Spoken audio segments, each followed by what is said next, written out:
Graça e paz, este é mais um UEMESP Podcast, aqui na sede dos Metroviários de Cristo, na estação Praça da Árvore, bairro da Saúde, São Paulo, Brasil, capital. Estamos aqui para o 32º encontro, entrevista, podcast. Olha, é uma honra receber esse que já está nos nossos estúdios. Hoje a conversa vai ser show. Tem conteúdo, tem muita história e tem... a gente segura aí, porque tem coisa muito boa. Já está aqui no nosso estúdio, Dalvilson Policarpo! Dê sua saudação aí, Poli. Olá, galera. Tudo bem? Tudo bom? Bom dia, boa tarde, boa noite. Vamos bater um papo?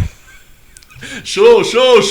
Olha, nós temos muitas coisas, muitos temas para abordar. Esse colega nosso que tem um currículo fantástico. Olha, poeta, escritor, antropólogo, segurança do metrô, pai, marido... Vai faltar dedo aqui. Avô! Pessoal, avô! Meu Deus do céu. Esta entrevista está gravada lá no podcast no YouTube dos Metroviários de Cristo. Você vai poder ali deixar o seu comentário. Deixa seu comentário ali pro Poli. E você também compartilhe com os colegas, com familiares. Essa entrevista não é monetizada. A gente faz isso por amor mesmo, por gosto que nós colocamos essas histórias fantásticas. Porém, eu vou dar rapidamente 2 recadinhos e nós, lasca entrevista. Fique à vontade, querido. Né? Coisa boa. Bom, pessoal, associados da UEMESP, por favor, movam-se. Porque no dia 4 de novembro haverá eleição. Eleição da UEMESP. Eleição dos Metroviários de Cristo para o biênio 2023-2024. Você é associado, diretor, ex-diretor e deseja ser presidente? Procure falar conosco, com os diretores, para que a gente seja um time mais forte. A cada ano um time mais forte, para a gente poder fazer o bem. Anunciar esse nome, que é o nome da associação. É o nome que leva o nome sobre todos os nomes. Nome de Jesus Cristo, nosso Senhor. Da qual, o meu último recadinho aqui é ore. Ore pelo capitão Nilson Santos, ex-presidente dos PMs de Cristo. Ele precisa da sua oração. Ele está internado fazendo exames e ele carece da sua oração, como também a cunhada do Policarpo, que também é Elisete, né, Poli? Isso, Elisete. Faça a sua prece. Coloque o nome dela na presença do Senhor, para que o Senhor derrame o seu bálsamo, envie a sua graça, a sua misericórdia e ajude aqueles que estão precisados. Nós também precisamos agora. E nós vamos partir para essa entrevista que eu tenho certeza, será edificante. Poli, que honra ter você aqui, cara. Obrigado, querido. Obrigado. Eu que estou me sentindo assim, honrado mesmo. Porque é muito difícil a gente poder ter um lugar onde falar. Né? Você sabe muito bem disso. Nós temos tantas coisas para dizer. Sim. Tantas coisas. Vamos lá, vamos começar. Muito bem. Então vamos começar do começo. Dá para você contar para quem de repente já ouviu falar do Policarpo, já ouviu falar, o Policarpo de Esmirna, aquele aquele lá é outro. Nem viu, tanto, irmão? mestre. O Policarpo de Esmirna é aquele lá dos primeiros séculos cristãos. Esse é o Policarpo do metrô. Se apresente, Poli, por favor, conte as suas raízes. Vamos lá. Bom, eu comecei como Dalvilson. Mais tarde, Policarpo. Sim. E atualmente, Dom Policarpo. Dá pra explicar. Dalvilson, papai e mamãe me deram de presente. Essa enrolada de nomes aí, né? Era pra ser, na verdade, Davidson, de Harley Davidson, daquela moto. Ah, é? Mas no dia lá do cartório, eu não sei quem é que tava mais ou menos. Se era meu pai ou se era o escrivão. O que eu sei é que saiu Dalvilson, que foi um sufoco aprender a escrever isso na escola, né? E se fosse escrever Harley, como sairia, hein? Não, era melhor deixar só o Davidson, O Davidson tava muito bom. Ai, ai. Na fase de quartel ficou Policarpo, né? Então o Policarpo vem desde a época do quartel. Sim, todos... Quando eu cheguei no metrô, o nome de guerra era Dalvilson Policarpo. Então Sim. você imagina. Até a chefia, para me chamar, tinha que escolher se era o primeiro nome que era palavrão ou o segundo nome que também era palavrão. Então Não optou-se pelo segundo nome, que era mais fácil. Policarpo é marcante, pô. Policarpo é marcante, é um nome... Soa forte. Sim, mas quem fala a primeira vez sempre tropeça no K. Para os próximos virou Poli, né? É o Poli. Pois é. E esse Policarpo que vocês conhecem é casado com Dona Vilma, que tem uma paciência de Jó. 58 anos, formado em Geografia. Olha. Pós-formado em História da África. Isso é legal, hein? Queridão. E docência superior. Uau. 34 anos de metrô. 34 já dá uma quase aposentadoria completa já, né? Pai e avô. Pai de Duana, maravilhosa, minha branquinha de neve. Duana. Onde você tirou esse nome, meu? Ah, cara, Duana em grego quer dizer poema de amor. Jura? Rapaz, que lindo. Beijão aí pra Dona Vilma e a Duana. E o meu moleque que é o Duan, que é um derivado da Duana. Uma vez que os dois foram feitos da mesma forma e com o mesmo amor, Uau. Nada melhor do que deixar os dois com o mesmo nome. Que legal, que legal. Que idade que tem os dois? Ah, esse me apertou sem abraçar, né? Não, a gente esquece também. Eu Esquece, perco as contas. cara, Perco as contas do Nicolas, que já tá quase chegando na maioridade. O Duan também. é 32 e a Duana é 35. Rapaz. Ô, Polícia, começou cedo, meu. Comecei muito cedo, muito cedo. Que legal. Você indica começar cedo, casar cedo? Ou isso aconteceu porque tinha que acontecer, meu? Então, cara, tanto é que nós casamos só depois de 2 anos e meio que veio a Duana. Sim. Então nós não apressamos nada. Certo. Né? Deixamos a coisa chegar conforme Deus quis. Sim. E Ele quis que ela viesse 2 anos e meio depois. E aí depois veio o Duan. O Duan, uma coisa... não vou dizer que foi uma surpresa. Porque se você está praticando, né? Uma hora vai acertar. Mas ele veio assim, num negócio assim. Então tá. Deus abençoe, vai ser maravilhoso e vamos que vamos. Pois é, uma diferença de 3 anos é uma diferença boa, né? Sim. Dos Tanto irmãos, é né? que eles, a maioria das coisas fizeram juntos, né? Durante a infância, a primeira infância e tal, né? A Duana se tornou um pouco mãe, né? Um pouco mãe do Duan, né? Porque ela cuidava e tal, né? Mas são irmãos que se amam, com a graça de Deus, muito. Separamos umas fotos dessa família linda Tá sua nos aí. olhos, tá nos olhos deles. Obrigado, Nicolas. O Nicolas está nos bastidores aqui, esquecemos de apresentar. Nicolas, põe as fotos especiais do Poli aí. Obrigado, Nicolas. Então, né, Poli? Então daí você separou no casal. Parei no casal. Aconteceu comigo também. Né? Tá bom, né? Tá Já bom, demos a nossa contribuição. Um emprego só, né? Dá pra trabalhar só num lugar. Eu sou o pai do Cris lá, do seriado, né? O pai do Cris que trabalha em 2, 3 empregos, né? Se bem que nós fizemos muito bico, né? Você deve lembrar dessa fase, né? Coisas, muito bico por aí fizemos pra manter tudo isso. Cara. Que legal, hein? Então, cara, de onde eu vim, né? Eu vim de um bairro aqui próximo, bairro chamado... Você é paulistano? De São Paulo, capital. Certo. O bairro chamado Água Funda. Sim. Fica ali pertinho do zoológico e tal. Sim. Vila Guarani. Contorno ali da siderúrgica Aliperte. Talvez você deva conhecer. Começou ali como uma vila operária, né? Todo mundo que mudou para lá foi para trabalhar no Aliperte. Sim. Né? E aí a família do meu pai, todo mundo trabalhou lá. Eu trabalhei lá.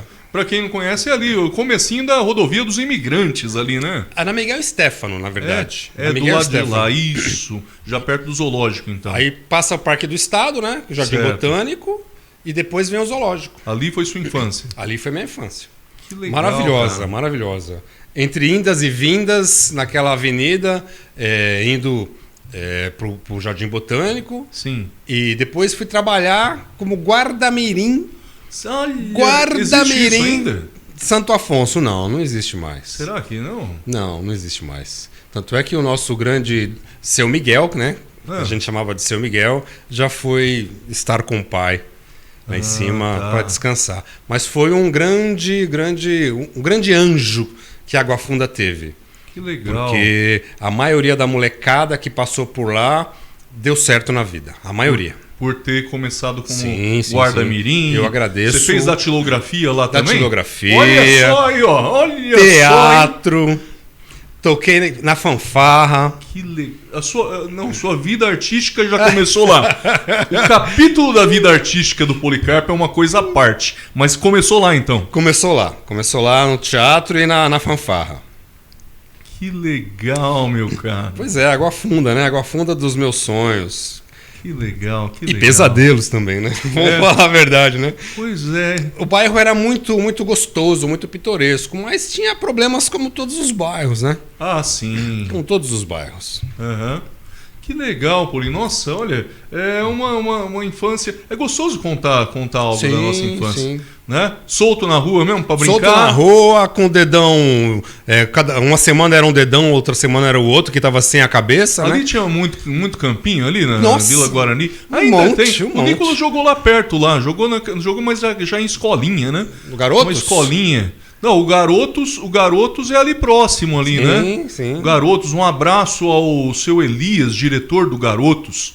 Meu vizinho. Opa, que legal, que Turma legal. boa, turma boa demais. Futebol de várzea é muito legal, Sim, né, Poli? sim. Tinha uma rixa muito grande, cara, e essa não dá pra deixar de não contar. Ah. Eu joguei no Aliperte, que era o Casa, Certo. Clube Atlético Siderúrgico Aliperte. Aham. E tinha uma rixa contra os Garotos lá, que era times de bairros, né, diferentes da Vila Guarani. Aham. Então, quando juntava esses dois times pra jogar, com certeza dava briga. Sério, Sempre era assim. saíam umas lascas de Eram canela. rivais. Não digo rivais, é com essa entonação, mas ninguém quer perder, né? Aham. Ninguém quer perder. Um outro clube antigo lá é o Vila Facchini, não é?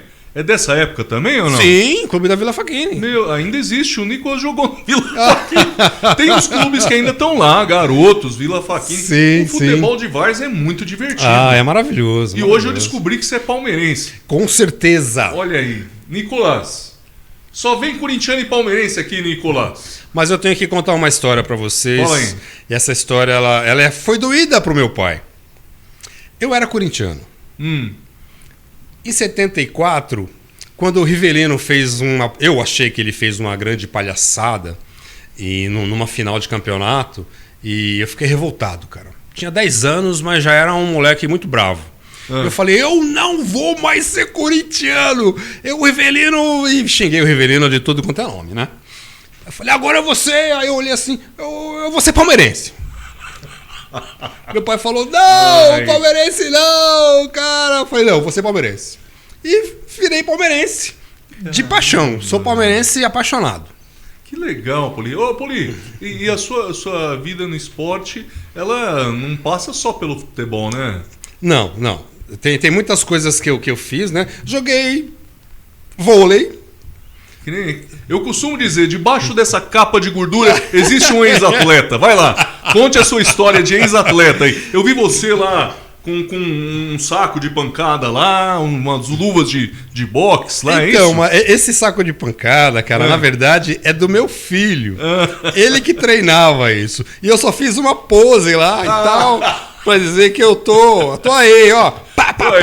Tô batendo aí, tô pronto pra briga, Já fiz essa pronto pose pra luta. Mas foi só uma pose. Que legal, Quando cara. eu era moleque, nós tínhamos uma academia na São Bento, que era a BCN. Muita gente foi lá fazer teste, muita gente foi lá treinar e tal. Eu fui uma vez e queria ser boxeador, cara. Certo. Aí o técnico lá falou assim, ó, filho, você é baixinho. Não vai dar pra você, não. Eu assumo Falei, a não, sua mas- categoria, né? Aí ele falou, tá vendo ali, ó? Aí eu olhei assim, vi lá no ringue o moleque tomando um cacete grande do outro moleque. Eu falei, ó, eu vou jogar futebol, que é melhor. Carinha que mamãe beijou, não vou deixar ninguém bater. Desisti do boxe nessa época. Então, aquele negócio do nariz, Polico, explica pra mim. Eu devia ter perguntado, tem uma foto nossa aí, que tá você com o Serginho, né? Sim. Serginho que nós entrevistamos aqui, Serginho Antônio, do Kickbox. Grande mestre, grande mestre. Serginho, um irmãozão, queridão. Ele tava aqui, eu não fiz essa pergunta pra ele, o negócio da cartilagem do nariz. Sim. Como é que funciona esse negócio? Tem que tirar pra ser Não, boxeador ou não? É na porrada mesmo. Quebra na porrada? Durante os treinos. Certo. Ou em alguma luta. Mas não tem essa de operar, não. De cortar, não. Negativo, cara. Não tem essa história, não. Rapaz. Pelo menos na minha época, né? Não tinha isso. Hoje eu não sei como é que funciona. Inclusive eu vi uma entrevista do nosso medalhista olímpico que disse que o nariz dele ainda está intacto. Não, o atual medalhista olímpico. Eu não vou lembrar do nome dele agora. Disse que o nariz dele nunca foi quebrado. Olha. Então, acredito que tenha mudado, né? Uau. Muito bem, hein? Essa um pouquinho do capítulo esportivo aí do Policarpo. E, Poli, daí você foi estudar e virou professor também, né, meu? Então, essa é uma história magnífica. Fala aí da sua formação, da sua formação, aquilo que te levou antes de você chegar no metrô. Antes de eu chegar no metrô, eu era um grandíssimo vagabundo escolar. Certo. Aquele aluno de nota C? Aquele aluno que fazia 2 vezes a mesma série. Fiz 2 vezes a quinta. Então era D, então era nota D. Fiz 2 vezes a quinta, fiz 2 vezes a 7ª e quase fiz 2 vezes a 8ª. Não fosse a minha excelente esposa, que na época que a gente estava namorando, em 1980, me ajudar a fazer as provas e tal, e me orientar com relação à matemática, principalmente. Sim. Acho que eu ainda estaria na 8ª série até hoje. Meu Deus, então exatas não era o seu forte. Ainda continua não sendo. Já na geografia. Então, e aí assim, essa história ela tem capítulos, né? Aí parei de estudar, peguei o canudinho da 8ª série e parei de estudar. E aí vamos trabalhar. Sim. Casei com os 21 anos, com a minha excelente esposa. E só depois que eu falei, ai caramba, eu preciso estudar. Aí fui fazer o quê?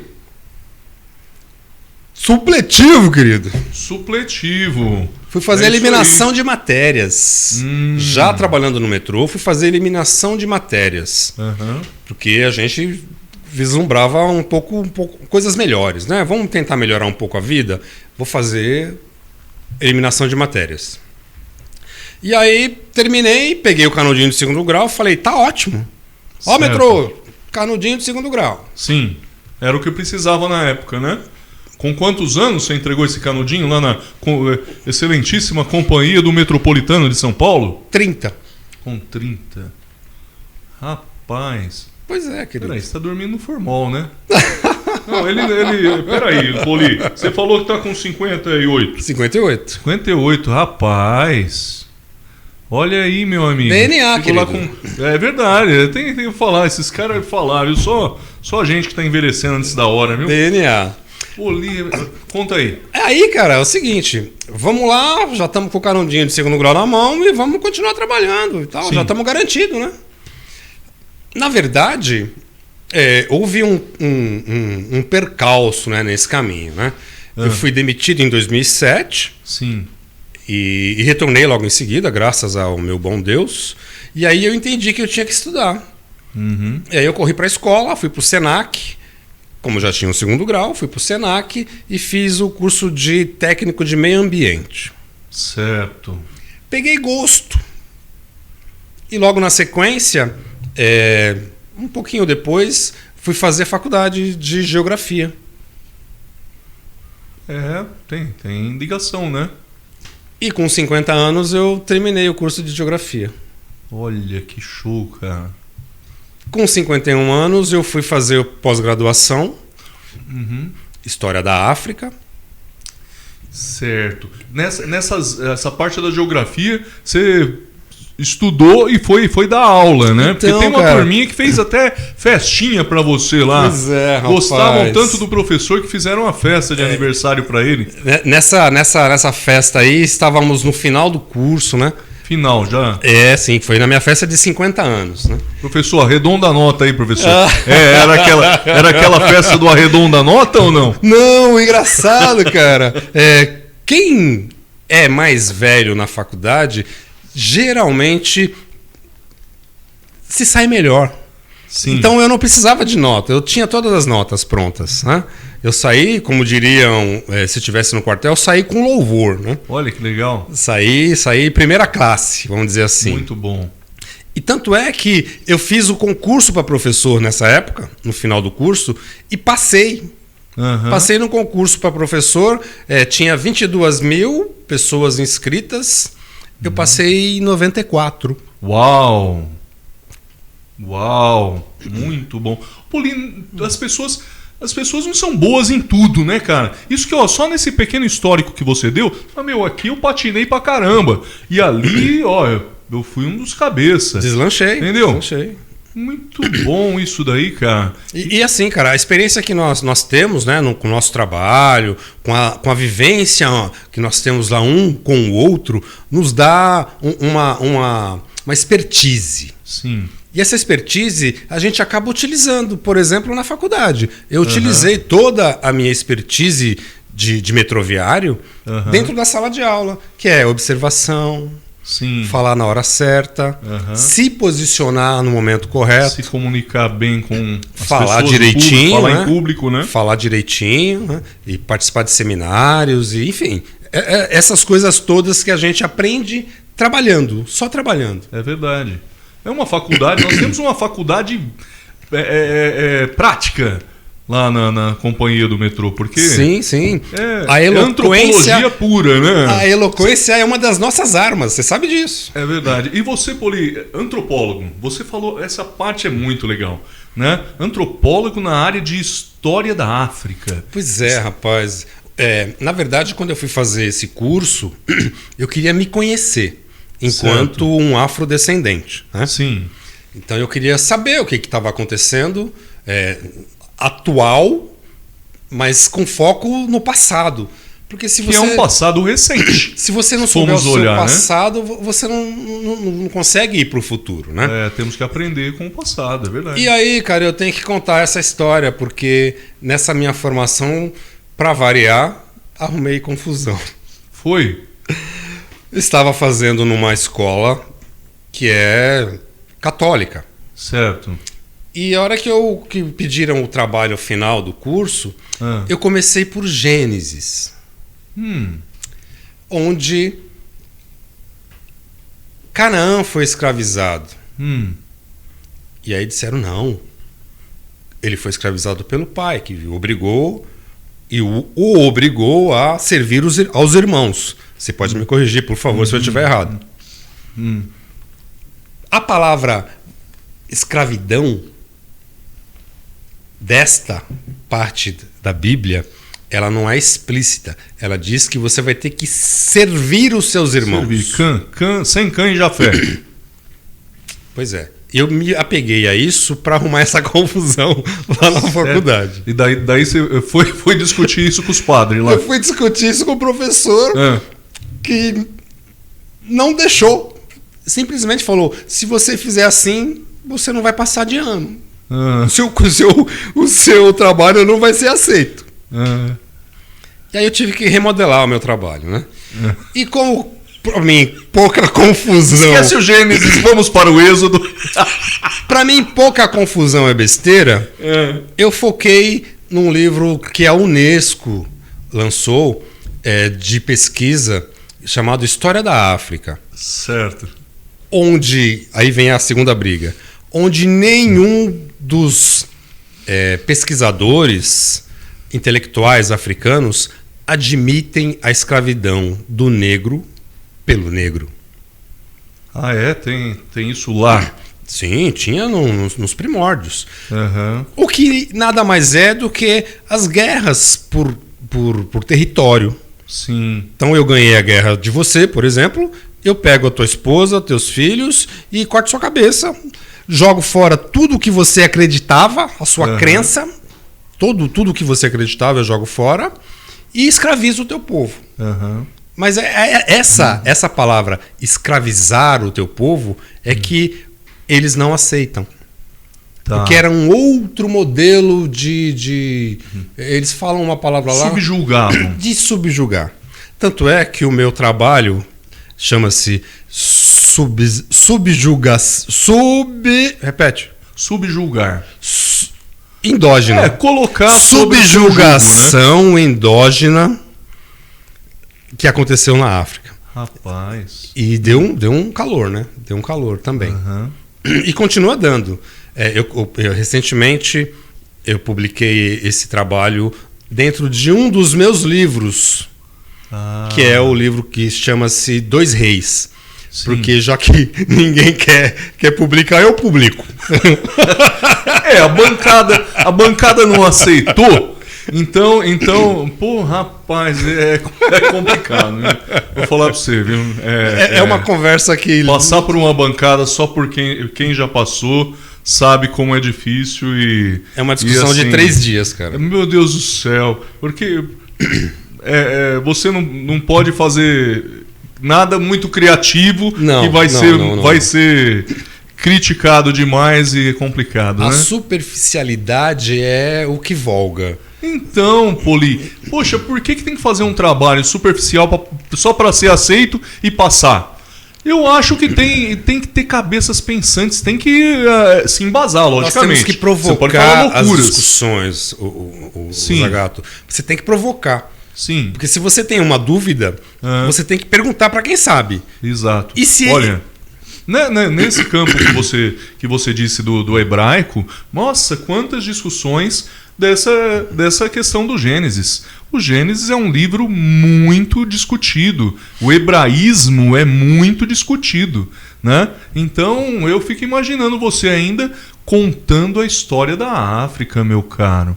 Pois contando que ainda existem tribos e ainda existem guerras internas. Sim, ainda existe. Né? De todas as formas ainda existe. Como chama aquele filme lá do Diamante lá? Nossa, tem Diamante de Sangue? Isso, Diamante de Sangue. Assistam. É maravilhoso. É um pedaço da história lá da África que eu vou falar uma coisa. Hoje, às vezes, a gente vê reportagens aí. Você falou do negro que tem problemas de admitir o subjugamento do próprio irmão negro.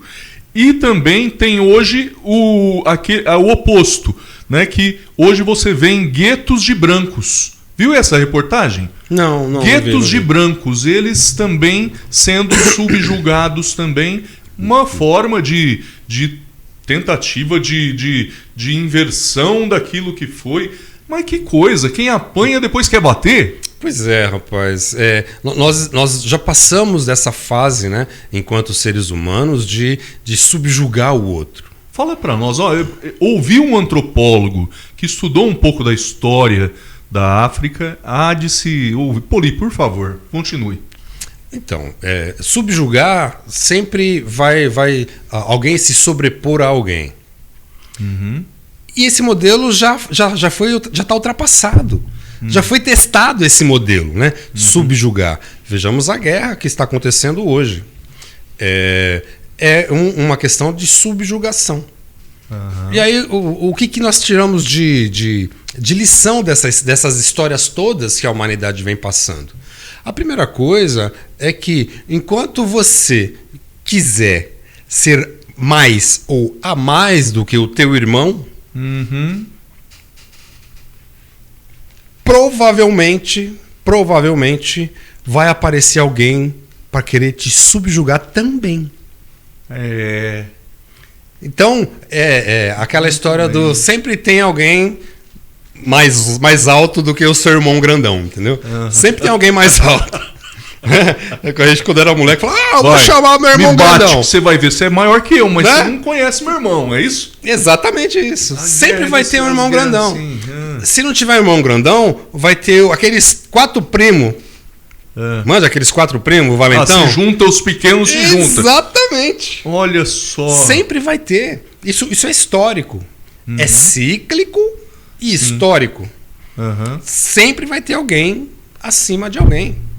E existem qual é o interesse disso tudo? Né? São vários, cara. São vários. Eu não sou analista político, né? Mas está muito claro nessa questão dessa guerra, que é a questão de querem fechar o caminho da Rússia para o mar. Querem fechar o cerco na Rússia. Certo.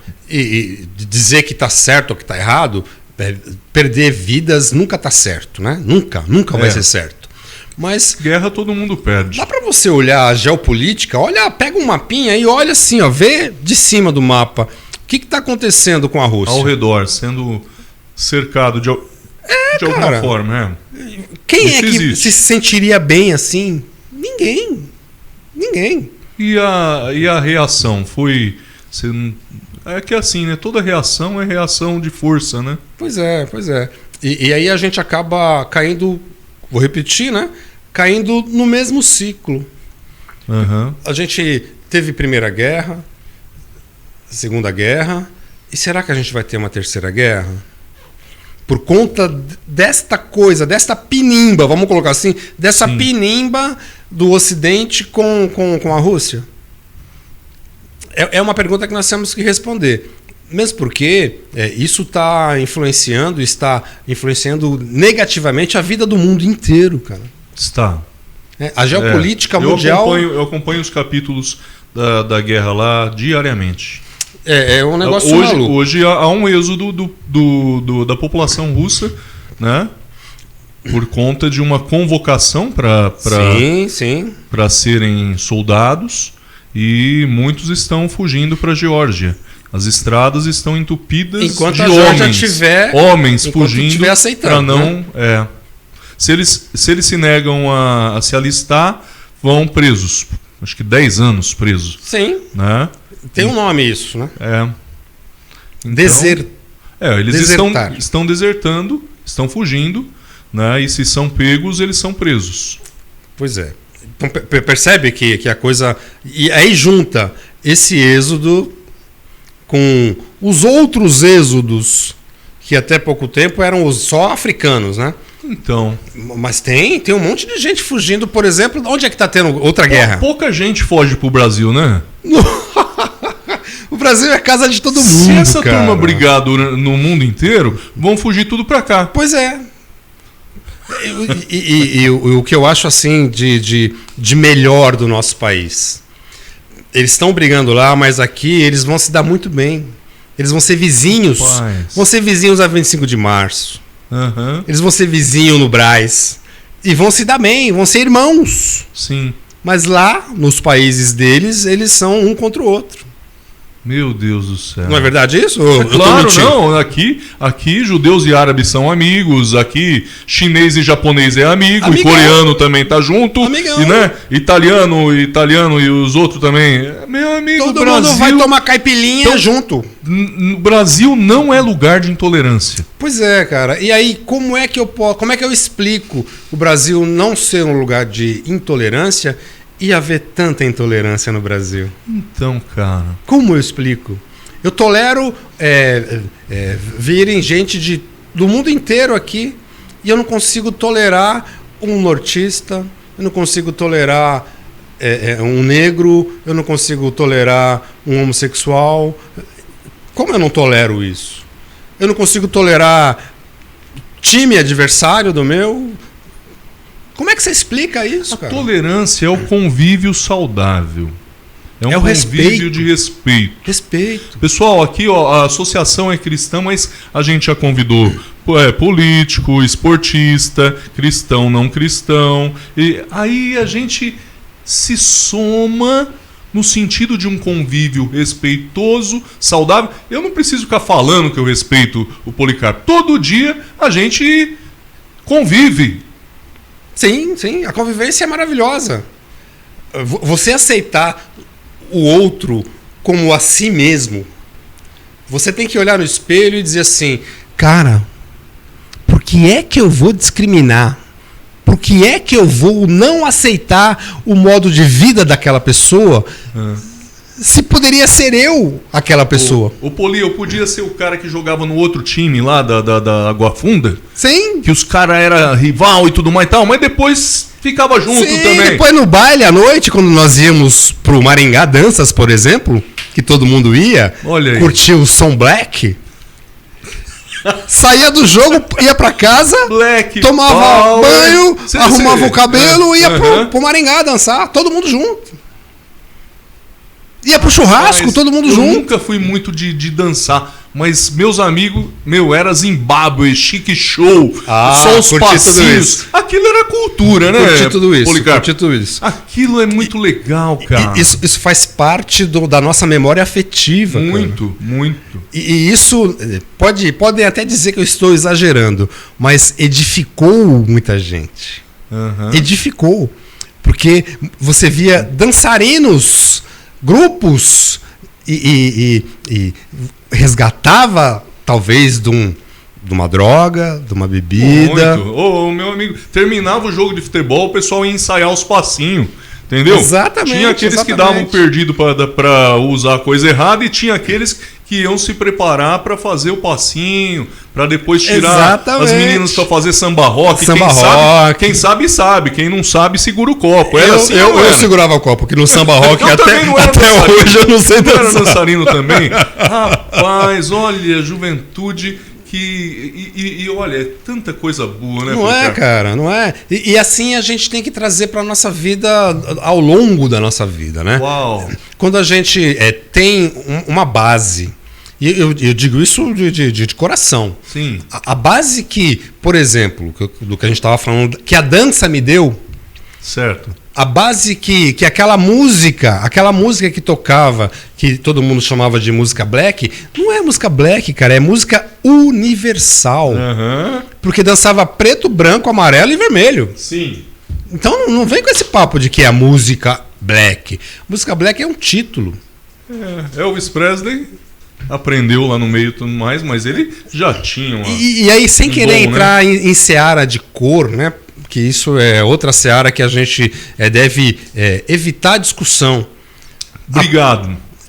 Até verificar que somos diferentes. Meu amigo, tô falando aqui, o Policarpo não envelhece. Por quê?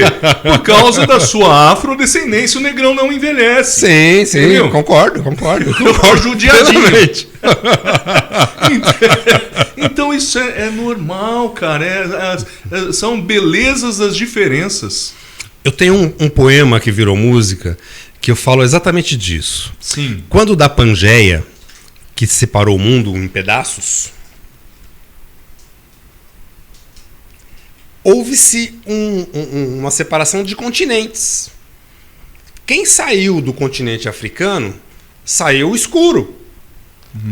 E foi clareando ao longo da evolução. E eu tenho essa poesia e eu falo exatamente isso. Que depois de um tempo, esse pessoal que foi branqueando, foi clareando, né? Foi perdendo a melanina, voltou para a África, mas com outras intenções. E eu falo isso nesse poema. Então, já recebi algumas críticas e elogios com relação a isso. Interessante. E chama-se Desminta-me. Se você puder me desmentir nessa relação da evolução humana, me desminta, por favor. Porque estávamos todos no continente africano negros, pigmentados. Quando houve a separação, quem saiu despigmentou. É natural. Foi natural isso. Foi uma evolução natural. Como foi natural, quem ficou na África não despigmentar. Certo. Natural. Só que quando voltaram para a África, voltaram com um viés de dominação, né? Enfim, essa é uma outra história. Que interessante isso, hein? Isso remete a gente às eras, né?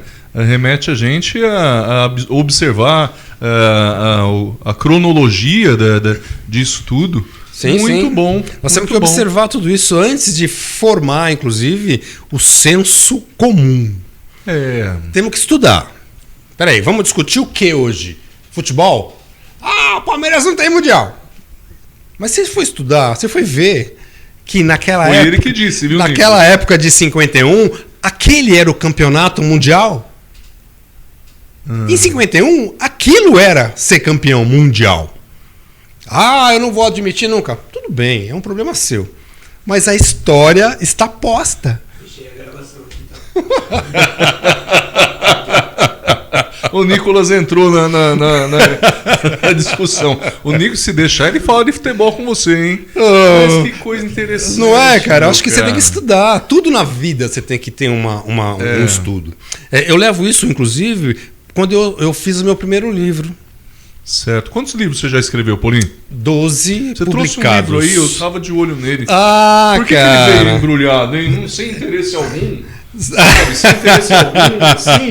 Eu vi que ele está embrulhado. Então, cara, este livro aqui, onde canta o sabiá, Uau! é uma coletânea, uma antologia de poesias, onde nós, poetas, nos reunimos para poder colocar a nossa... Como que eu vou colocar para vocês, para ficar mais suave? A nossa paixão pela natureza. Sim. Eu, enquanto poeta e ambientalista, né? E aí cada um colocou o seu e a gente conseguiu fazer, através da Lura, né? Publicar esta antologia que chama-se, né? Muito bom. Português e inglês. Mostra aí, fala onde que o pessoal acha e pode fazer a propaganda do livro, Poli. Isso Você aí. viu que eu te homenageei ali no quadro, né? Ali, ó, eu fiz um papiro ali, ó, do poeta, Sim, poeta Policarpo ali, eu pelo menos tentei fazer um papiro, tá bom? Espero que Você o está pessoal papirando entenda. muito bem, querido. A Bíblia tá aí desde a primeira entrevista, então a Bíblia fica e o papiro foi somado ali também. Então, cara, essa é da Lura Publicações, né? Sim. Da editora Lura, é uma editora que tem uma preocupação muito grande com a questão ambiental, né? Legal. E este livro que eu quero passar para você, Aí eu fico como uma emocionado. contribuição do Policarpo enquanto Ô, poeta pessoal, obrigado, Poli. e do Policarpo Meu enquanto Deus. ambientalista. Lura Publishing. Onde canta o sabiá? Antologia de poesias. Edição bilíngue, português e inglês. Uau! Pessoal, eu quero o autógrafo, tá, Com Policarpo? certeza, com Vou ser certeza. o primeiro a ler e ele vai ficar aqui, na Biblioteca dos Metroviários de Cristo. Tá bom? Mas eu vou ser o primeiro a ler. Muitíssimo obrigado, Isso, Poli. cara, você Cara, você merece. muito legal. Além de você merecer, É. você precisa de poesia na sua vida. Preciso aliviar um pouquinho as tensões. Nada como poesia cantada, poesia sem ser musicada, né? Você tem algumas coisas que você gravou, até para colegas nossos. Você gravou alguma coisa para o Pitão, não foi? Sim. Eu gravei uma música para ele. Na verdade, foi entrevistado aqui. foi uma poesia, né? Que eu falo, é Gente do Bem, embasado e inspirado nas obras do André Pitão. O André Pitão Legal, é um cara que tem um coração do tamanho dele. Nossa, ele é associado da UEMESP, ajuda no final do ano, se veste de Papai Noel para presentear a criança, sabe? Ele é maravilhoso. Então, Uma pessoa... nesse meu segundo retorno, né, a gente se encontrou lá e ele estava falando sobre as coisas que ele faz, as coisas que ele já fez e que ele pretende fazer, né, os projetos. Sim. E aí eu parei, né, para ele e falei, cara, você é gente do bem. E gente do bem, nós temos que elevar essa gente do bem. E por isso eu fiz essa música, eu fiz a poesia que transformei em música para ele. Ah, é? E a gente vai anexar ou você vai recitar para nós? Eu vou recitar para vocês. Uau, porque é uma coisa maravilhosa. Eu acredito, né? Acredito muito que através da poesia a gente consegue, além de semear, é assim que eu me sinto, um semeador. Então deixa eu anunciar aqui então, tá preparando aí? Espera aí, vou pegar preparando? aqui. Pessoal, depois de mais de 30 entrevistas do UEMESP Podcast, primeiro recital, o primeiro sarau de poesia, aqui com Dom Policarpo. Assim que ele achar a poesia. Estou enrolando um pouquinho até ele achar aqui, porque é a primeira vez que a gente tem um recital aqui. Chama-se Gente do Bem. Muito bem. Encontrou aí? Tá bem difícil de achar. Vai achar. Mas olha que coisa legal, meu amigo. Eu fico muito feliz porque assim, eu visitei a cidade de Dois Córregos, Sim. a cidade da poesia, né, do estado de São Paulo, lá ao encontro brasileiro de poetas. Nossa, que legal, cara. Que coisa, legal. é muito joia. Vale a pena você visitar a cidade de Dois Córregos para participar do encontro de poesia anual, né? Fica perto de Barra Bonita, depois de São Pedro. Boa, legal. Eu quero conhecer, ainda não conheço não. Quero conhecer. Então, vamos juntos lá, quem sabe. Opa, né? vamos combinar então. Vamos combinar, isso daí é um bom passeio, hein? Vamos anunciar então, o nome da poesia é... Gente do Bem. Gente do Bem, com Dalvilson Policarpo. Quando alguém do bem encontra com alguém do bem, se unem para fazer o bem, não importa quem. Para fazer o bem, nesse louco vai-vem, a vida nos impõe um esforço muito além. Na soma das vontades, onde mais é sempre mais, não cabem vaidades, somente amor e muita paz. A sua alegria é minha guia. Com a nossa alegria, tudo muda. Quando acontece essa magia, reflete o amor até na lua. Se quer fazer o bem, tire a máscara da razão. Não permita que ninguém tire esse amor do seu coração. Ô, Nicolas, me ajuda aí, Nicolas. Pelo amor, olha aí, ó. Gente do bem, isso é gente do bem. Rapaz. E dizer, com todas as letras, que eu me inspirei num grande amigo, meu mestre de karatê. Muito bom. Mestre do meu filho de karatê. Olha aí. Com o André, o meu filho foi vice-campeão brasileiro de karatê. Aí, André, isso você não contou na sua entrevista aqui, Pitão. André, O esporte. Pessoal, que coisa fantástica. Sensacional. Muito obrigado, André Pitão. O seu esforço, viu, mestre Pitão, está sendo aqui testificado, registrado, né?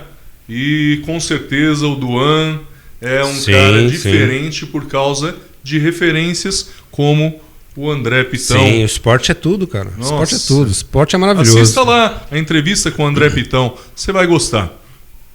Muito obrigado, viu, Poli? É um primeiro sarau aqui de poesia do EMESP Podcast.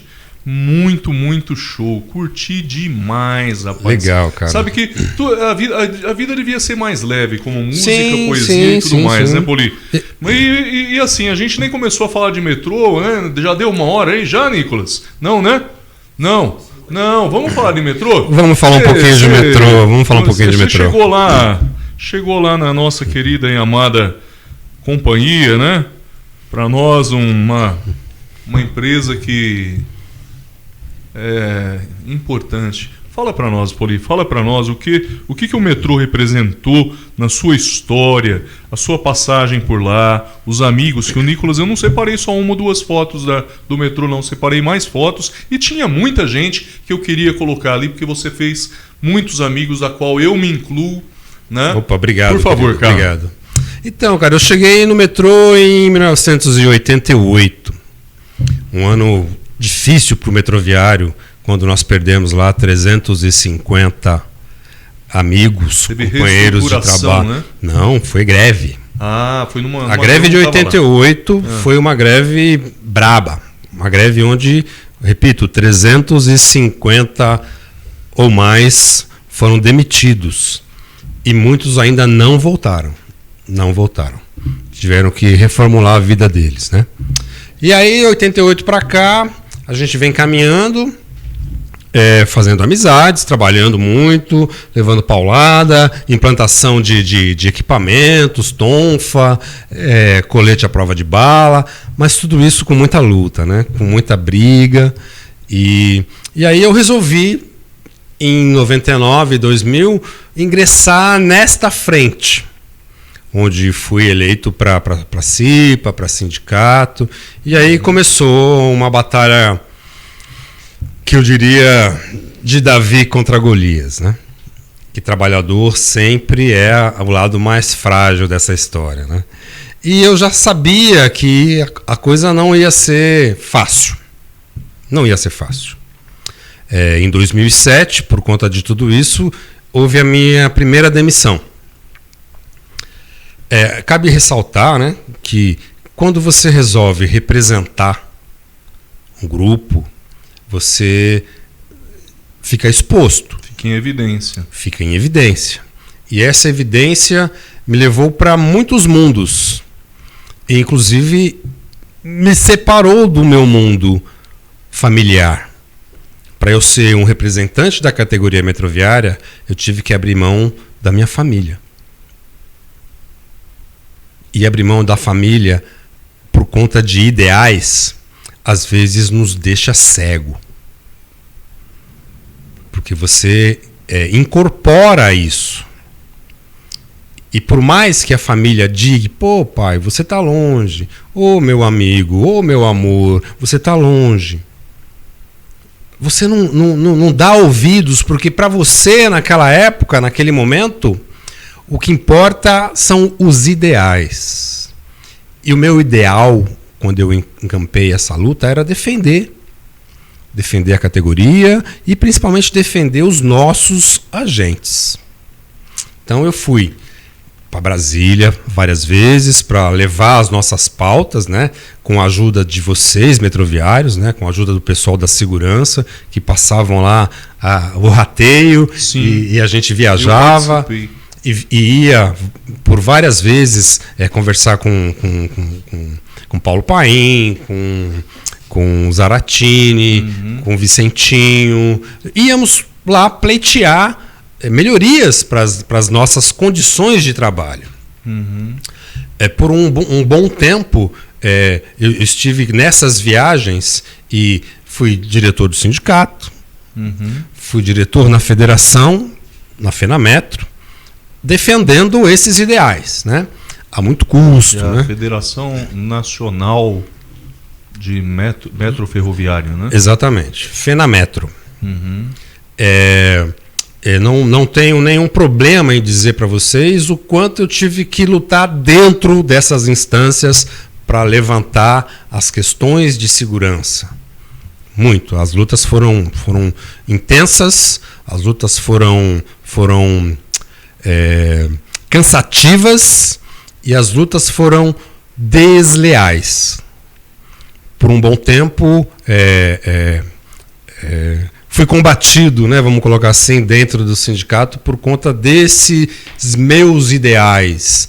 Por exemplo, a questão da gente começar com risco de vida. Risco de vida, na verdade, não era risco de vida que eu levei para o sindicato. Foi uma coisa que a PM recebe, que chama-se RETP, Risco Especial por Trabalho Policial. Foi isso que eu levei para o sindicato.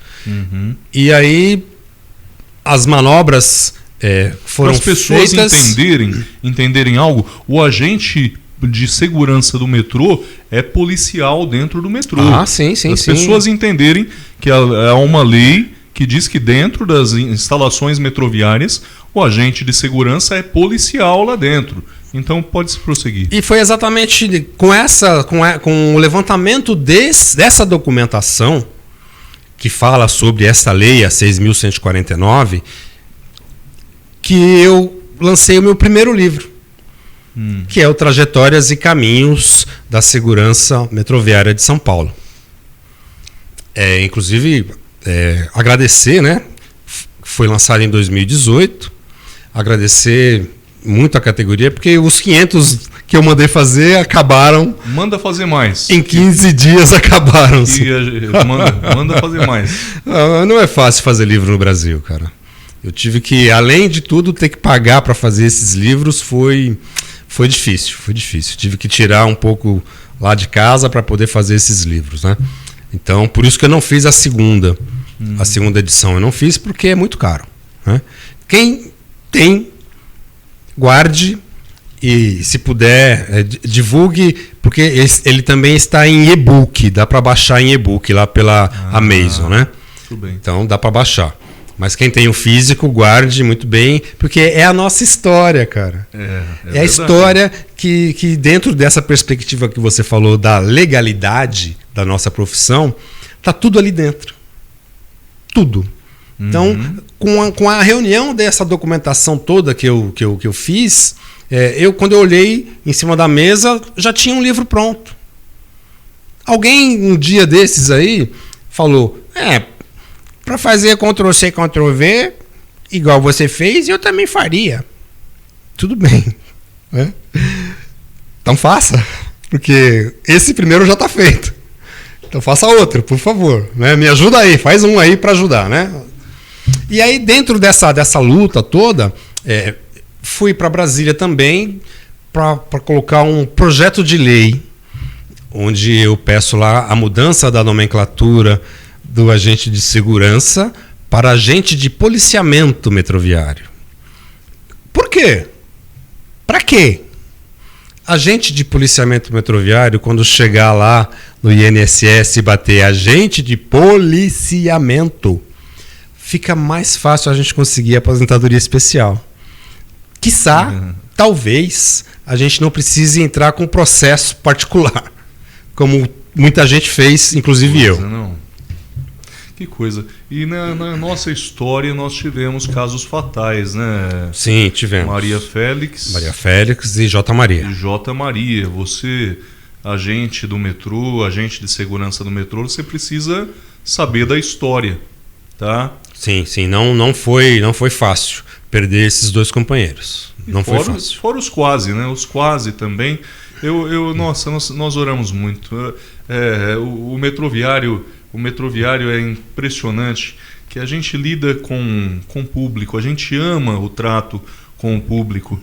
E por isso que o Poli, ele dedicou tempo, dinheiro, sacrificou muitas vezes família. Como eu não vou valorizar um colega desse de trabalho?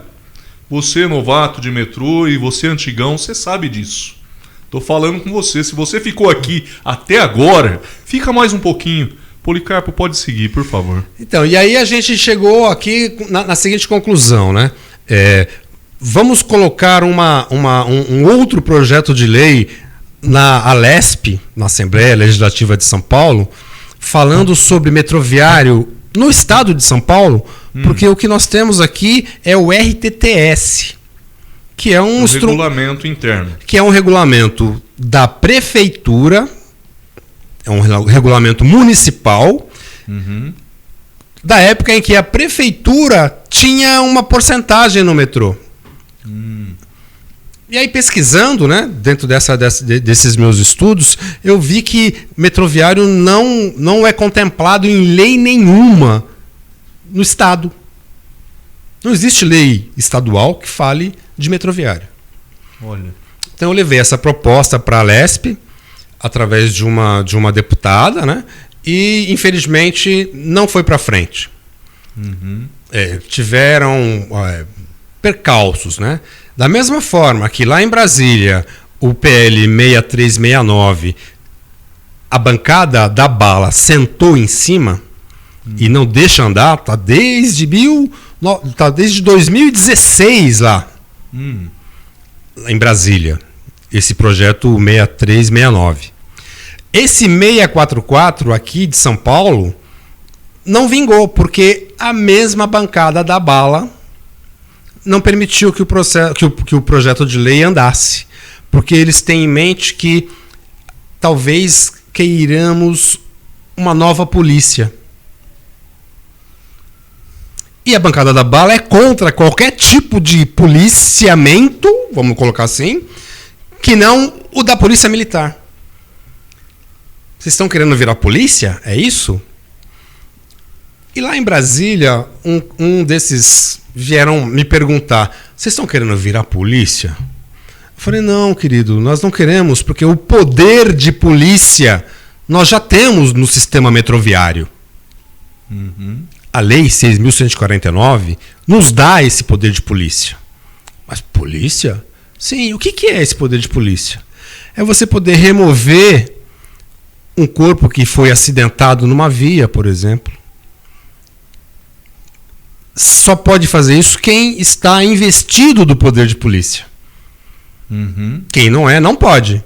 Então, Eli Lopes Meirelles, nos primórdios do metrô, lá atrás, formulou isso. Diz, olha, existe uma coisa chamada segurança global. E ele dissertou muito bem sobre isso. Na época ainda do projeto para o projeto de lei.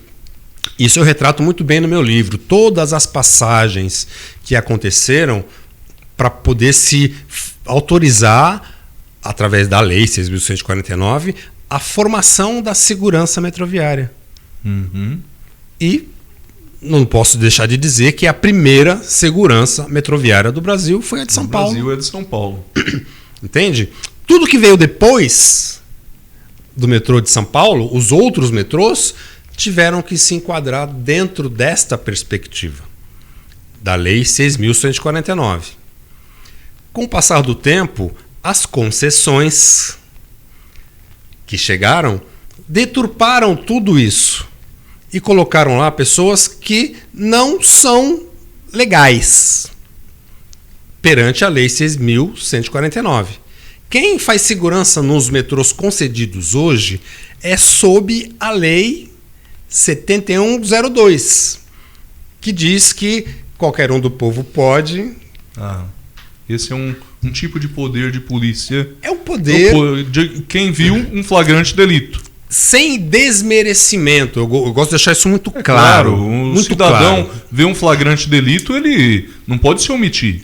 E se tiver uniformizado, investido de vigilante, deve. Mais ainda. Deve. Mas é um do povo.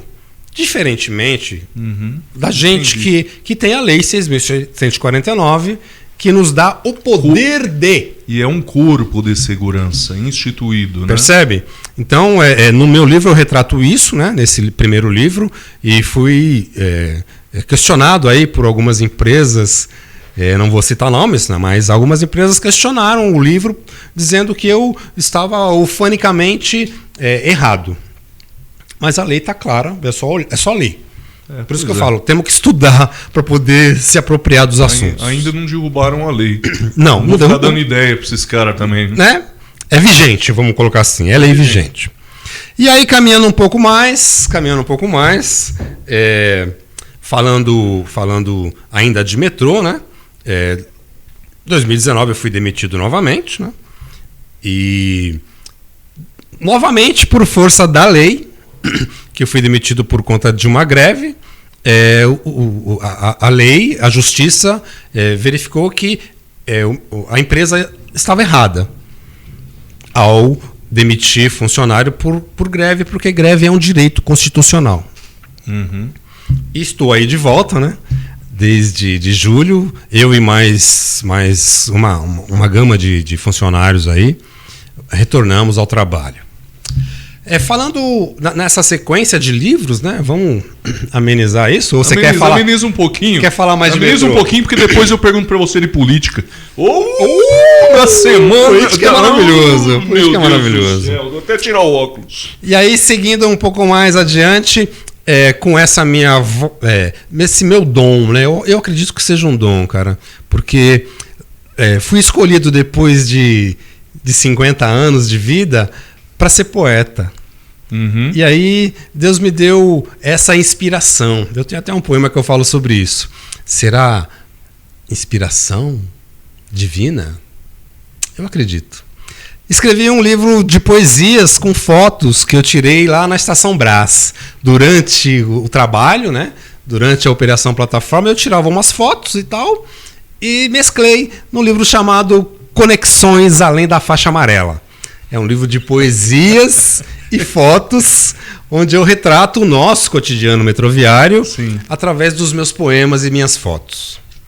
E aí foram vindo, né? Como eu falei, são 12 publicações, graças a estes sussurros e a esse dom. E aí a gente vai escrevendo e vem. São vários, né? Graças a Deus. Idaraibi, Pedra de Xangô na Terra de Índio, que eu retrato um pouco o Brasil colonial. Sim. E eu não sei, a ordem cronológica disso é difícil de dizer, né? Mas são vários. Por exemplo, tem um que eu gosto muito de falar, que é Solavancos da Educação. Solavancos da Educação eu traço uma linha do tempo da educação desde que os amigos portugueses chegaram ao Brasil. É interessante saber que eu dei este nome de Solavancos da Educação porque toda vez que o Brasil alinha, alguém inventa um buraco, aí a gente cai, dá um solavanco e aí temos que começar tudo de novo. É certo, isso é só olhar a história que você vai entender do que eu estou falando. O mais recente, Paulo Freire, né, que estão querendo jogar ele na lata do lixo. Né? Como é que joga um homem desse na lata do lixo? Com tudo que ele nos ensinou. Mas enfim, e aí vamos caminhando. Gostaria que lessem esse livro, porque esse livro ele é elucidador. Tem muita coisa legal lá. E vamos caminhando aí na literatura, né? Participando de antologias e tal. Me veio a ideia de fazer o tal do Dialogando com as Gavetas. Dialogando com as Gavetas é um mergulho profundo naquela gaveta que você tem escondidinha lá no fundinho do seu coração, guardada as 7 chaves que você não quer que ninguém abra. Nem você mesmo você quer abrir aquela gaveta. E eu fui lá, nas minhas gavetas e nas gavetas de todos vocês que estão nos vendo agora. Tem coisa para ser colocada para fora. Eu fui através de Freud, através de Coleman, fiz uma pesquisa superficial. Seria muito leviano dizer que eu conheço muito de psicologia. Não conheço. Eu pesquisei somente os pontos que interessavam para o livro. E ali eu vou achar histórias da infância. Por exemplo, só uma passagem desse livro que eu vou contar. A bola que eu ganhei de presente e que o cachorro comeu. Eu retrato essa história numa partida de futebol no colégio, cara. E essa partida de futebol, foi algo traumático, assim, A bola foi, porque eu amava aquela bola, cara. A bola da Copa de 70, que tinha 2 carimbos errados. Porque a bola só tinha um. E nessa minha veio 2. E todo mundo queria essa bola. Pô, mas tem 2 carimbos. Quer vender? Não. Aí o cachorro foi e mordeu a minha bola. Estourou minha bola. E eu conto essa história, como eu estava dizendo, nessa partida de futebol que aconteceu no colégio, num campeonato, onde eu era o goleiro. Então é um negócio assim, eu conto essa história e se eu fosse filmar, daria assim, pelo menos uns 10 minutos de filmagem, porque é uma história gostosa. Policarpo, enquanto você conta isso, quem nunca viu uma criança chegando com a bola furada, o cara furou! Pois é, cara. Meu, a gente não sabe se chora junto ou se dá risada. Porque é trágico. Eu vou te confessar. É cômico e trágico. Eu vou te confessar. Em primeira mão. Quando eu acabei de escrever esta parte, eu chorei.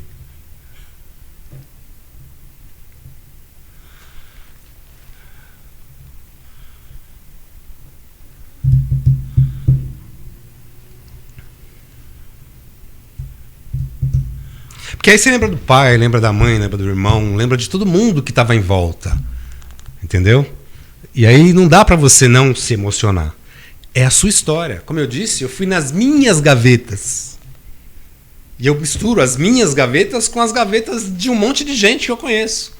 Então é um convite que eu faço. Vá lá atrás no seu passado e busque nas suas gavetas. Talvez lá esteja a resposta para algum problema que você tem hoje. Se você for lá nessa sua gaveta e conseguir puxar um probleminha, uma coisa qualquer, uma memória afetiva negativa, e você fala, puxa, hoje com a maturidade que você tem, você vai conseguir facilmente se livrar desse problema dessa gaveta, entendeu? Então é um convite que eu faço dialogando com as gavetas. É muito bom. É interessante, é interessante. Realmente lembrar dessas coisas boas e trágicas e talvez cômicas, não sei. Isso realmente é um fundinho do coração ali que é interessante em todas as pessoas. A gente guarda muita coisa. E Freud explica isso perfeitamente.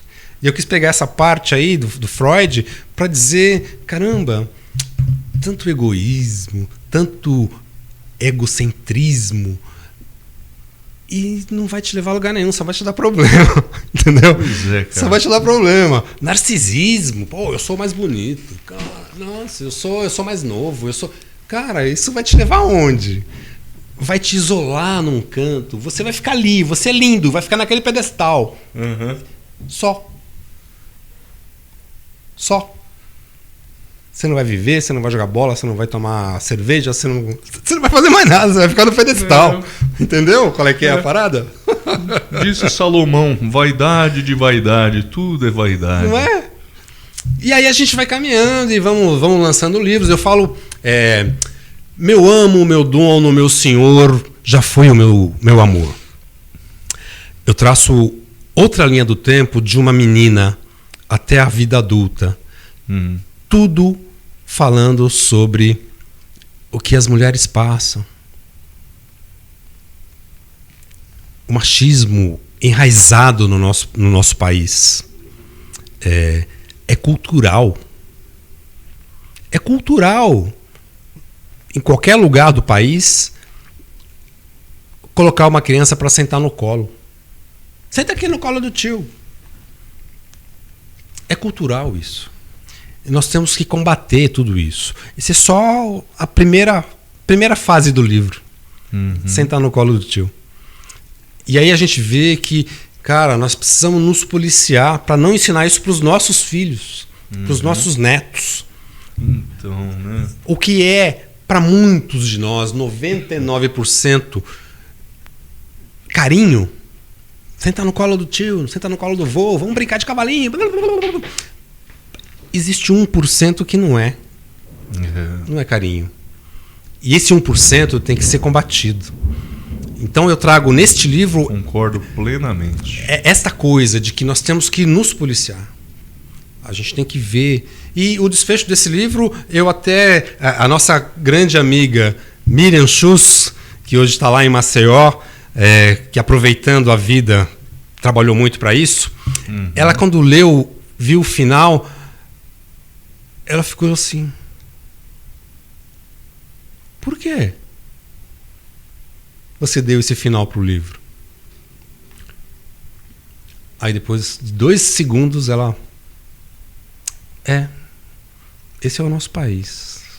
É assim mesmo. Esse tinha que ser o final do livro. Então eu convido também para ler esse livro, que é uma reflexão muito boa.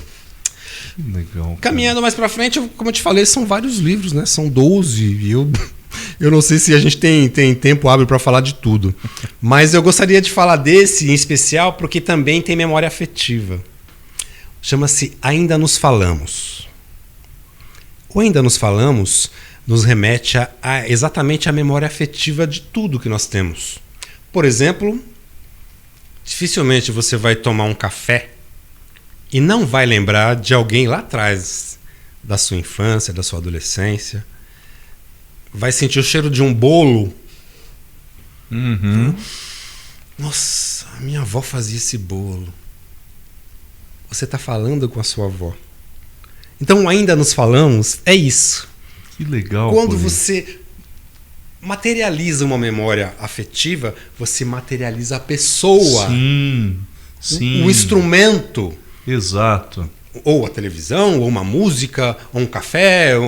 Você materializa aquilo. Sim. Então, é essa a conexão que eu quero fazer com esse livro. Entendeu? Ainda nos falamos e vamos continuar nos falando. Quando você lembrar do meu café. Cara, É o que a sua avó tá te legal. dizendo. Entendeu? Que legal. E por aí vai, né, cara? Então, são esses insights que eu remeto a Deus, cara. Sussurros, a dom. Você virou um avô babão. Virei. Eu já peguei ele lá no trabalho lá e ele virou um avô babão. O Nicolas tem a foto do neto aí, neto de chapéu, não sei. Foi difícil achar a foto do netão, mas eu achei. Achei, você não me deu, eu achei. Porque eu lembro de você chegando babando, de ser avô. Cara, tá meninão ainda. Eu vou te Como é contar. que é essa experiência de ter se formado na faculdade de pai e agora ter entrado para estudar a faculdade de ser avô? É a melhor fase da minha vida. Vou lhe dizer com todas as letras. Primeiro, porque o Dom Rossi Policarpo é o meu salvador. Que ele veio na mesma semana que eu fui demitido. Então ele me salvou.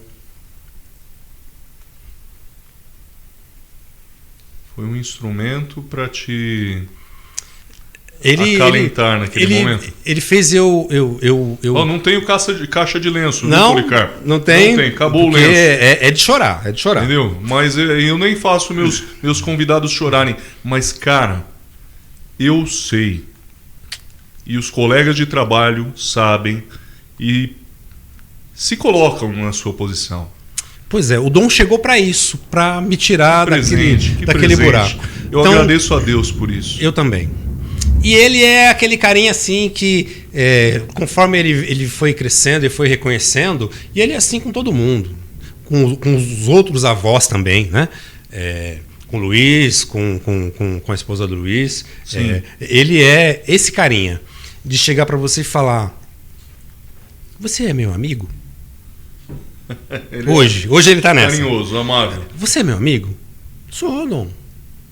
Eu te amo. Isso Então, é gostoso, cara. então, ser avô hoje está sendo assim um negócio maluco, porque tudo que eu não pude fazer com o Duan Aham. e com a Duana, por vários motivos, mas porque o pai tem uma missão. O pai tem uma missão, o vô tem outra. É outra, totalmente Tô diferente. tentando sacar esse negócio. Tô tentando entender. Então eu vou traduzir. Pai educa e vô estraga. Essa é um lema, uma máxima aí, que eu entendo que é uma cereja do bolo. Sim, é cara, doce. sim, Vovô e sim. vovó é doce. Sim, Sabe? a minha nora, Aline, ela é um outro anjo de pessoa e às vezes ela me dá umas broncas e tal. Pô, você tá mandando o Dom dar salada pro cachorro? Cachorro não pode comer salada, cachorro tem que comer ração. Mas é pra dividir, já que é nosso amiguinho, a gente tem que dividir.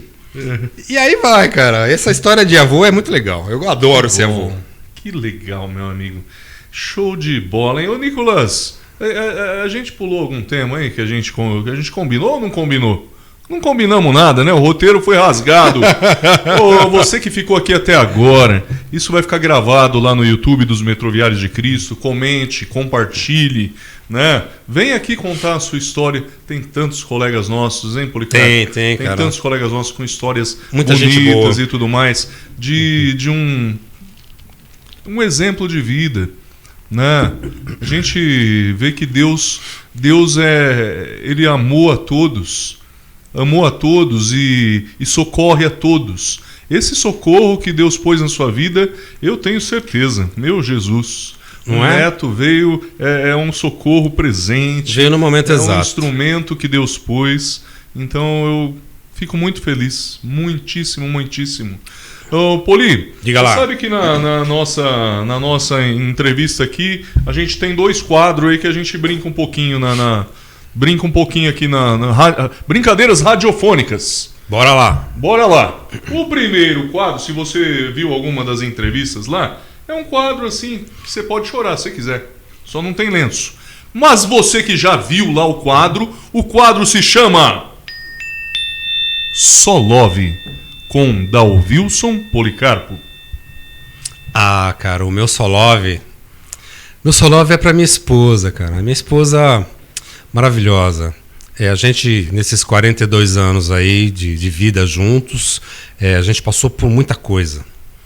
Muita coisa. Ela é uma guerreira. Ela soube, nos momentos certos, ter paciência para esperar que eu amadurecesse. Então, o que eu posso dizer com relação a isso é: obrigado, Vilma. Obrigado. Além do nosso amor, a nossa cumplicidade e a nossa caminhada juntos, eu tenho certeza que você é um ser iluminado. Só love pra você. Uau! Ó, até com entonação. Entonação de poeta, dona Vilma. Entonação de poeta. Esse aqui é o MSP Podcast com renovação de votos. Uau! Deus abençoe em nome do Pai, do Filho e do Espírito Santo. Amém! Amém! Olha que coisa boa. Família, projeto de Deus. Queridos, que coisa muito joia. E o outro quadro, Poli? Você vai querer dar aquele recado político agora ou antes do quebra? Quebra tudo!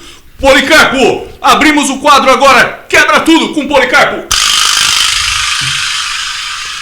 Cara, eu tô muito afim de quebrar tudo para essa raça toda de política. A gente tem acompanhado aí essa tal de polarização, uma palavra bonita para dizer que me perdoem, inclusive, os nossos acompanhantes aí, fazer porcaria. Muitos dizem que A é melhor do que B e que B é pior do que A. Mas eu digo só uma coisa: enquanto houver poder em jogo, poder, e esse poder nada mais é do que capital. Enquanto houver este jogo de capital comandando, vamos todos nós sofrer. Todo mundo vai sofrer. Então, o quebra-tudo de hoje é para você. Você que vai pensar em quem votar. Por favor, antes de você ir lá, dá uma pesquisada, cara. E assim que você tiver essa pesquisa na mão, você divulgue para o seu pessoal, para o seu povo. Diga o que você descobriu de A ou B, tanto para bom como para ruim. Porque é o que vai determinar o que você vai comer amanhã. É o que vai determinar o que o teu filho vai fazer amanhã. Vai determinar o que o seu neto vai ter amanhã de futuro. Então são muitas as bandeiras, são muitos... foge até a palavra, mas são muitos subsídios que estão colocando para que você vote no A ou no B.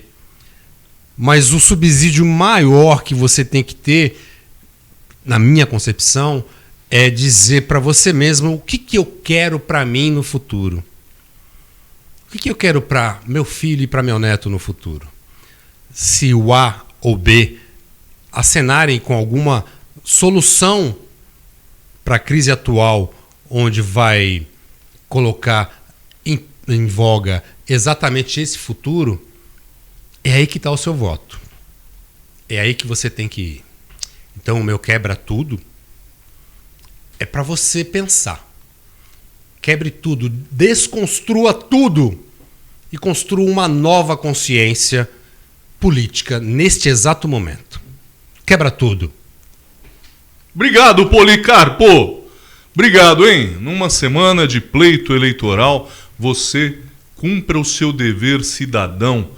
Não fuja do seu dever, porque os nossos filhos vão herdar a sua escolha. Né? Exatamente isso. Eu, como presidente da Associação dos Metroviários de Cristo, eu digo o seguinte: ore e com a sua livre consciência, pesquise e vote. É isso. É isso.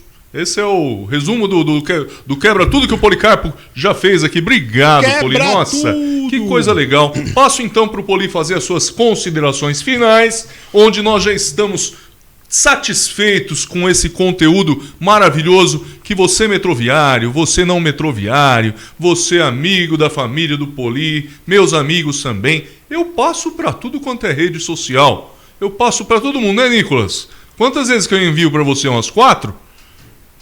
Se você enjoar, tudo bem, mas você vai assistir o Policarpo, eu tenho certeza. Poli? Bom, agradecer aí a eloquência do Nicolas, que falou pra caramba hoje. Agradecer aí o Zagato pelo convite, né? E dizer o quanto estou me sentindo honrado em entrar na casa de vocês e dizer essas humildes palavras. E eu vou terminar com uma coisinha que eu escrevi que veio do fundo do meu coração e eu gostaria de compartilhar com vocês. Durante muito tempo, a descrença de alguns me motivou a continuar na luta por melhorias em minha vida e na vida de quem estivesse ao meu lado. Errei muito, principalmente com minha família nesta caminhada de lutas. Tudo que plantei vingou. Deu flores, mas deu espinhos. Deu frutos, nem sempre doces. E agora, colho-os enquanto curto e curo as minhas feridas. Uau! Obrigado, Policarpo! Mais um poema do nosso Sarau. Sarau UEMESP? É isso? Nós estamos aqui. Eu me lembro da Vera Valim. Beijo, poetisa Vera Valim. Olha, muito obrigado a você que ficou conosco até agora. Que você seja ricamente edificado, abençoado, como nós desejamos também ao Policarpo, a sua família. Obrigado, Nicolas. Obrigado, diretoria da UEMESP. Obrigado, nosso Deus, Senhor e Salvador, Jesus Cristo. Obrigado pelo livro. Até o próximo UEMESP Podcast.